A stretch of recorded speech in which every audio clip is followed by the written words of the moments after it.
राजा के यहाँ बुद्ध का जन्म हुआ। पिता ने ज्योतिषियों को बुलाकर भविष्य पूछा।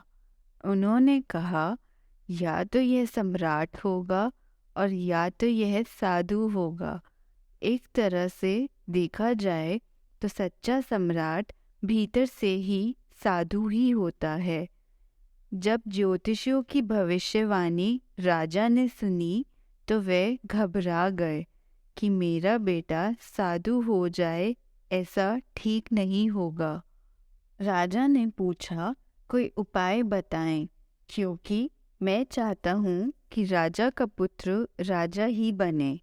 ज्योतिषियों ने कहा कि इसका लालन पालन व पूरा जीवन बड़ी सावधानी में बिताना होगा। अर्थात आपका पुत्र सिद्धार्थ कभी किसी बूढ़े व्यक्ति को न देखे, कभी किसी बीमार व्यक्ति को न देखे और कभी किसी मरे हुए व्यक्ति को न देखे। जब तक ऐसा होगा तब तक वे राजा ही बने रहेंगे।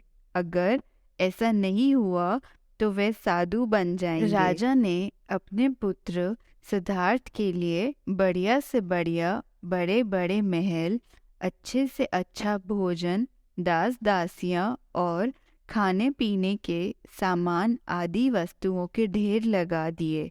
पिता ने पुत्र को सुख सुविधाओं में इतना उलझा दिया कि उसे बाहर का संसार याद ही नहीं आया।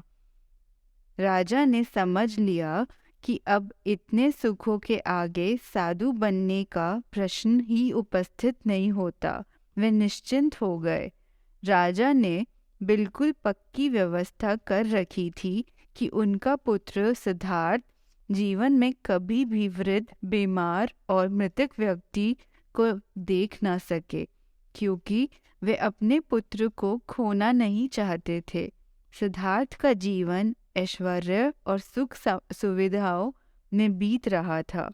उनकी जवान होने पर एक सुंदर कन्या यशोधरा से उनका विवाह हो गया।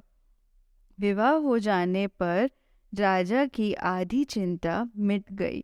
अब तो शादी हो गई, अब कहाँ जाएगा? अब तो मेरा पुत्र बंधन में बंध गया है, अब उसके कहीं जाने का सवाल ही नहीं उठता। 1 वर्ष बाद बेटे का भी जन्म हो गया। उसका नाम राहुल रखा गया। अब राजा को बिल्कुल पक्का विश्वास हो गया कि अब यह कहीं नहीं जा सकता। एक दिन सिद्धार्थ ने कहा कि पिताजी, आज तक मैंने कभी अपनी राजधानी नहीं देखी। आपकी आज्ञा हो तो आज देखाऊं। राजा ने कहा, हाँ हाँ, अवश्य जाओ, अपना शहर देखकर आओ। एक सारथी को भी साथ में भेजा गया कि जाओ, राजकुमार को राजधानी घुमा फिरा कर लाओ।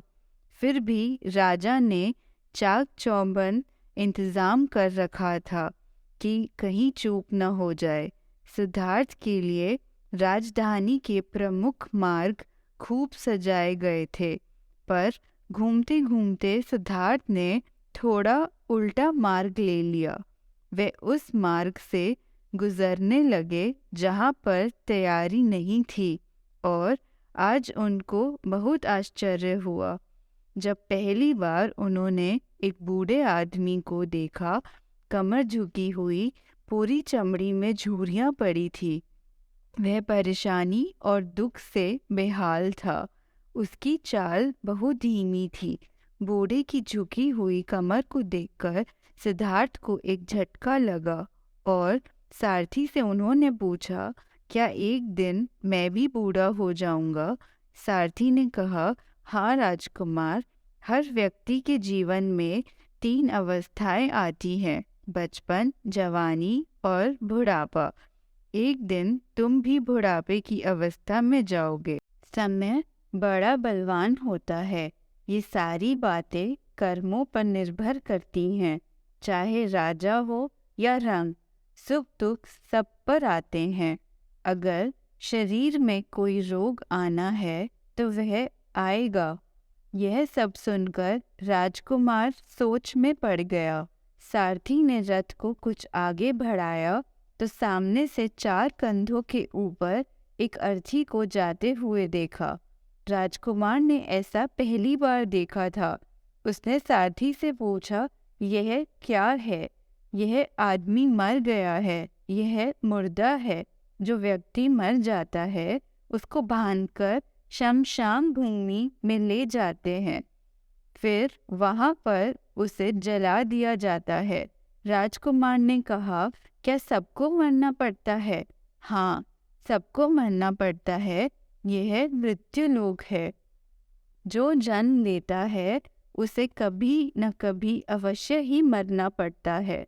जो इसका मतलब यह हुआ कि ठीक इसी तरह से एक दिन मुझे भी मरना होगा।